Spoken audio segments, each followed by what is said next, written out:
Hello everyone and welcome to Mentor plus.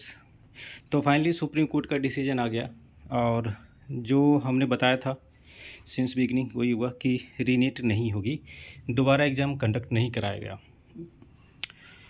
लेकिन दोबारा result ज़रूर आपका पब्लिश होगा, उसमें रैंक के चेंजेस हो गए।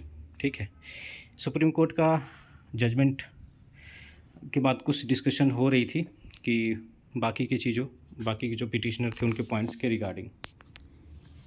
तो फाइनली यही है कि रीनीट नहीं होगा।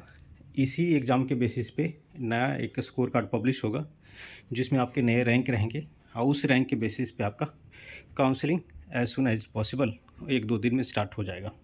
और यही एक्सपेक्टेशन थी भी पिटिशनर के साइड से, जो उनके एडवोकेट्स थे, और बहुत अच्छी तरह से उन्होंने अपने दलील रखा, अपने पॉइंट्स रखे और जजेज ने भी बहुत पेशेंस के साथ सुना।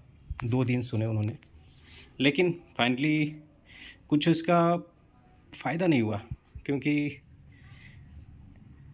पॉइंट्स वैलिड हैं। कुछ पॉइंट्स मैं बता दूं कि एक एडवोकेट ने ये भी बताया कि आपने बताया था कि 0.001% भी अगर कुछ प्रॉब्लम है, इश्यूज है, जो कि पेपर लीक प्रूफ हो गया, ठीक है, और अभी इन्वेस्टिगेशन चल ही रही है, फाइनल इन्वेस्टिगेशन हुआ नहीं है, तो आप ये भी नहीं बता सकते कि कितने बेनिफिशियरी हैं इसके।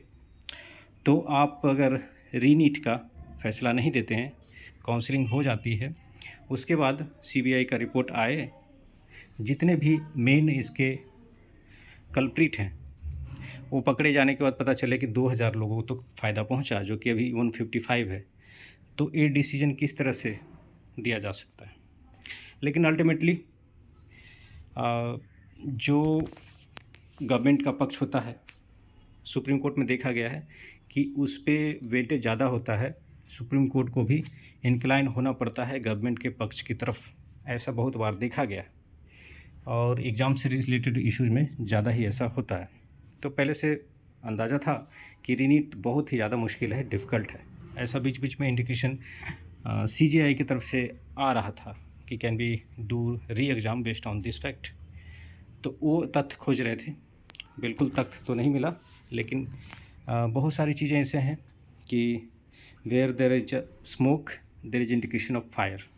ओके, तो डाउट्स बहुत सारे थे, लेकिन अल्टीमेटली यही है कि आपका रीनीट नहीं होगा, स्कोर कार्ड आएगा और काउंसलिंग स्टार्ट होगी। अब काउंसलिंग में लग जाएं, क्योंकि अब कुछ भी ऐसी सुनवाई नहीं होगी, कुछ भी कर लें straight away they will reject. So finally counselling going to start, whatever is done.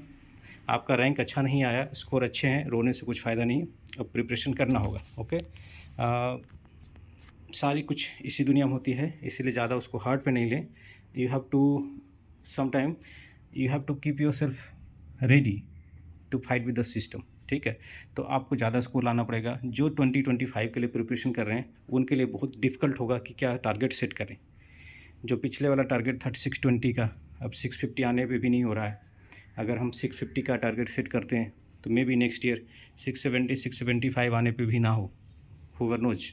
Okay, जो इतना रैंक का इन्फ्लेशन होने के बाद भी, सुप्रीम कोर्ट में जाने के बाद भी सरकार हमें मनवा लेती है कि इन्फ्लेशन, लो सिलेबस, रिड्यूस सिलेबस और कैंडिडेट्स के हार्ड वर्क के कारण आया है, ज़्यादा कंपटीशन के कारण आया है। तो कंपटीशन तो अगले साल और बढ़ सकती है। तो it's very difficult for the new candidates to set the target. This is very disappointing thing, but for this year you start doing the preparation for counseling. It will start in couple of days. Okay, जिनको भी support चाहिए counselling के लिए, अब आपको mode change करना पड़ेगा, अब आपको काउंसलिंग मोड में आना पड़ेगा। अभी तक आप रिलैक्स मोड में थे कि डिसीजन आ जाए, थोड़ा बहुत उम्मीद लेकर के बंधे हुए थे कि चलो एग्ज़ाम दोबारा होगा तो अच्छे रैंक आ जाएंगे, मार्क्स इम्प्रूव हो जाए, हो ना हो, रैंक इम्प्रूव हो जाएंगे, लेकिन ऐसा कुछ नहीं है। तो अब काउंसलिंग कीजिए।